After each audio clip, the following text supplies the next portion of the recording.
Welcome to the breakdown of movie censorship in the United States. Good. Love coffee.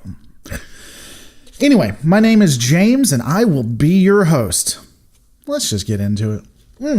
It's ironic when you consider that the genesis of film censorship and the genesis of film itself occurred at almost the exact same time in the United States. It included those two chestnuts that are always present when censorship is involved: religion guised as morality, and the government puppets that want money. One of the first recorded episodes of panic and outrage would, of course, come from society's moral authority.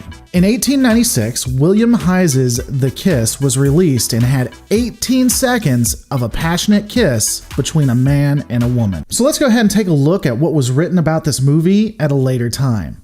I'll state it verbatim. "The motion picture has entered every city and town of this country," wrote National Board of Censorship member Orrin Koch.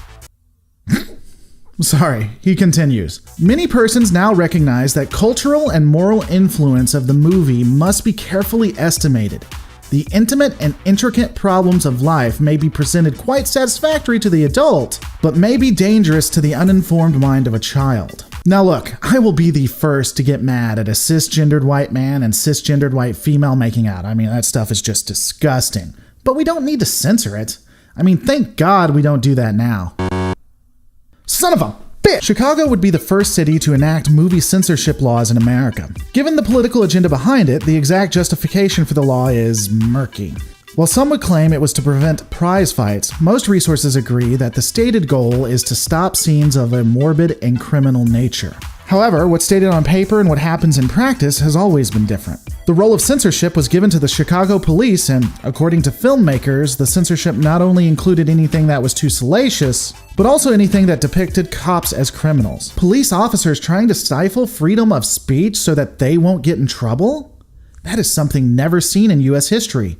Truly groundbreaking. The censorship bandwagon really got its start in 1909 when the National Board of Censorship is formed. The board, having a focus on Protestant values, Catholics, would ultimately call for federal regulation of the industry. But it wouldn't just be pretentious white men that attempted to quash free speech. In 1914, the Women's Christian Temperance Union would lobby heavily for government regulations. They claim that films are addictive and glorify war and violence. Wow, the more things change, the more they stay the same, I guess. Their attempts at censorship wasn't new for the union, though. They had also complained in 1906 about how immoral movies had become. Also, the National Association for the Advancement of Colored People. Hey, am I allowed to say that these days? It doesn't feel like it's PC. I mean, if I'm going to talk about it, wouldn't I call it the National Association for the Advancement of People of Color? Anyway, in 1915, the NAACP, or I guess now the NAAPOC, protested D.W. Griffith's Birth of a Nation, which was about the Civil War and Reconstruction. The nation would see riots in Ohio, Massachusetts, Pennsylvania, and Colorado. According to most resources, Birth of a Nation would become the most banned film in U.S. history due to its controversial racial content. In that same year, the Supreme Court sustained that movies aren't protected under the First Amendment and would allow state and local boards to continue to censor films, this due to their commercial nature. In 1918, the Sedition and Espionage Act would be passed, making it illegal for Americans to criticize the United States, U.S. flag, and Constitution. While not specifically aimed at movies, it would continue to curb what filmmakers could make or how they could make it. As the peddlers of morality and their government puppets continue to put pressure on the film industry, there would be attempts to self-govern. We would finally see the creation of the Motion Picture Producers and Distributors of America. This organization would be created in an attempt to curb the federal government going any further than they already have. Give me a break! I'm doing what has to be done to stave off something worse. You keep telling yourself that.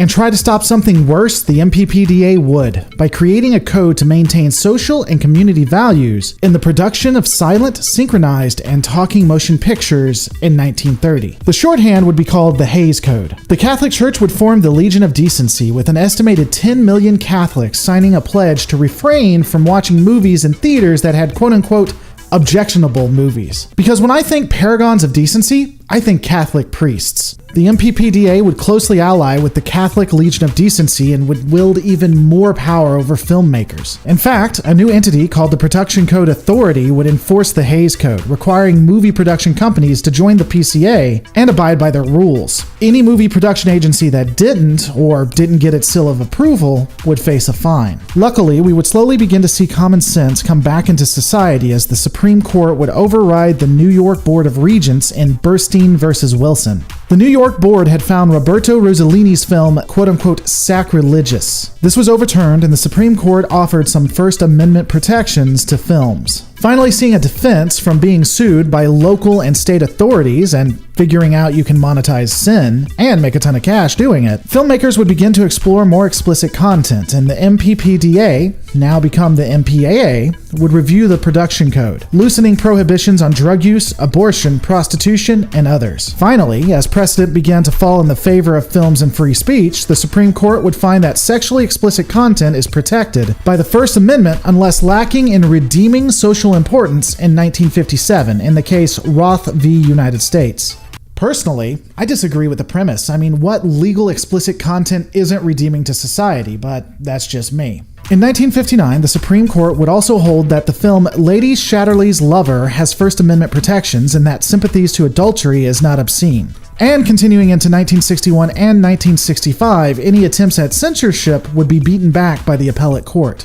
Though, there would still be some vestiges of censorship. We see this in the Supreme Court ruling of 1961, the case Time Film Corps versus Chicago. The Supreme Court decided that Chicago licensing boards that required films to be reviewed by police is not a restraint on free speech, leaving it up to lower courts to decide on a case-by-case basis. Though again, things like this would become the outliers, and films being looked at as free speech would become the mainstay. As it was becoming clear that courts had decided that filmmaking could be defended under the First Amendment, and that adults and minors would be treated in the same manner under such circumstances, the Motion Picture Association of America, again the MPAA, moved more to a voluntary system where movies would be submitted and then classified for general audiences. This was done not only in large part due to court cases, but movie production studios slowly beginning to stop listening to the board itself. The MPAA would try to revise the code in 1966 using categories such as SMA, or suggested for modern audiences. This eventually would evolve to become the rating system we know today: G, M, PG, PG-13, R, NC-17, and X. Ironically, this system is still draped in mystery as it's not absolutely clear how some ratings are given. Additionally, no major release has occurred with an NC-17 rating. Ultimately, what we see happen to the movies, we see happen to every media that's happened before it and will happen after it. You will have people who want to push the fold, see what humanity is about, and you'll have people who don't like that. They may drape it in religion, they may drape it in government, but for whatever reason, they'll want to stifle the opinions of others. But ultimately for the movies, they're going in the right direction, and hopefully we will see that from now on. Why is water hot?